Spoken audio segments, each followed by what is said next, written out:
Assalamualaikum warahmatullahi wabarakatuh. Puji syukur kita panjatkan kepada Allah Subhanahu wa taala atas segala nikmat, rezeki dan kesehatan yang tak terhingga hingga hari ini.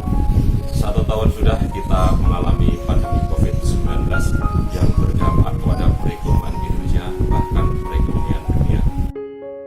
Berimbas pula pada kegiatan rutin tahunan Pawonmas, yaitu santunan anak yatim dan duafa di 25 kecamatan di Wonogiri.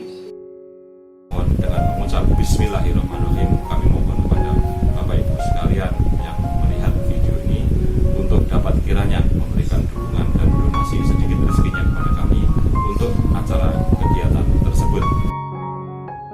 Dan bagi masyarakat serta para donatur yang ingin menyisihkan sedikit rezekinya, kami telah menyiapkan rekening Pawonmas atau bisa menghubungi anggota Pawonmas yang ada di seluruh cabang di Indonesia.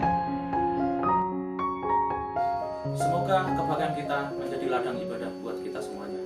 Amin ya rabbal alamin. Terima kasih. Assalamualaikum warahmatullahi wabarakatuh.